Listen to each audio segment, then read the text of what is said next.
David Sexton, President of Shell Oil Products in the United States. David, we're at the Shell Echo Marathon, and this actually is a marathon to see how many miles per gallon you can get out of 1 gallon of gas. Isn't that a kind of twist of an irony for for an oil company to be having this marathon? Not really. I mean, when you think about our company, you think about two things. One is you think about a technology-driven company that's focused on innovation. And if we can come up with a way to help people get more gas mileage from their vehicles, that's good for our company. Secondarily, it's about people. This celebrates students. It celebrates Shell people that have come to volunteer. And so if you look at both of those events, it's a wonderful thing for our company.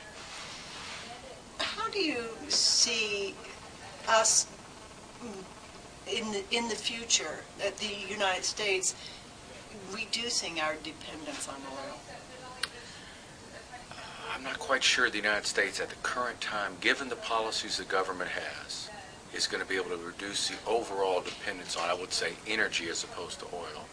Because under the President's plan, oil will be reduced over time with the addition of additional biofuels. But the overall energy consumption in this country, as long as our economy remains strong and growing, will probably continue to increase over time. And we as United States citizens, we're not conserving. We see no conservation, no reduction in oil by conservation either. So it's not just the government's problem at this point. We're also quite complacent ourselves. How do you get to us as a group of people and say, we're doing everything we can, folks, but you've got to help us? Well, what our company does is simply we want to lead by example. And so at our facilities, we are always striving to reduce energy. In our public speeches and our public speaking, we are always talking about conservation. So what we can do as a company is lead by example and also talk up the subject so people are at least aware of the issue. You're working with gas to liquid. You're working with studying coal to liquid in China and other places. You own part of Iogen, which is 50% owned by you, which is a cellulosic ethanol, which is what President Bush talks about. You own part of corn over in Germany, which is biodiesel. Right. How is it that more people don't know that you are so involved in environmental? In fact, the Oil and Gas Journal people describe Shell as the #1 environmental, BP way below that. But if you ask people, they'll say BP is the most environmental. Why is that?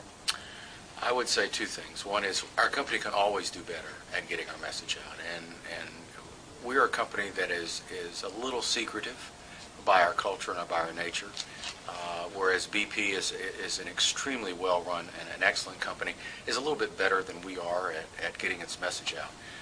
But over the last 1 to 2 years, we've really stepped up our game in that area. This event here is certainly, we hope, an illustration of doing that. And we believe by doing events like this and other things, the message will get out and more people will know about the things we're doing.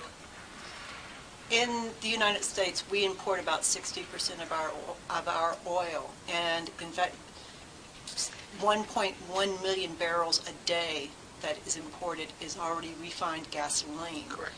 That if we imported the crude instead and refined it here in the United States, we would save about $18 million a day. Is there any possibility that we will see an oil refinery open up in the United States? Two comments. First of all, our company has one of the largest expansions at a refinery of anybody that's announced. We've announced an expansion that we're addressing at our Port Arthur, Texas refinery, where it currently is about 275,000 barrels a day, and we're going to double that to 600,000 barrels a day.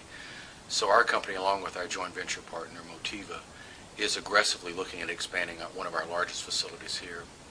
And if you look at our company overall, much like the rest of the industry, all of us have been systematically expanding the refineries we already have in this country. And if you look at our company, for example, we've increased our refinery capacity by about 30% over the last 10 years at a cost of about $1.6 billion. So we're all doing that. It's just we've taken a route of doing it on a brownfield, if you will, existing facility versus starting one from scratch. In the cellulosic ethanol with Iogen, You are looking at getting a plant here in the United States. Yeah, it's a Canadian operation, but in the United States, they are looking at getting a plant. When I talked to the Vice President of Biogen about a year and a half ago, Jeff Passmore, he said there were governmental issues.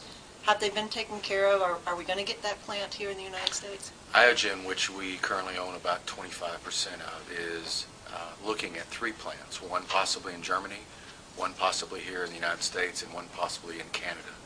And we work with them closely to see which is the right place to build the first plant of a commercial scale.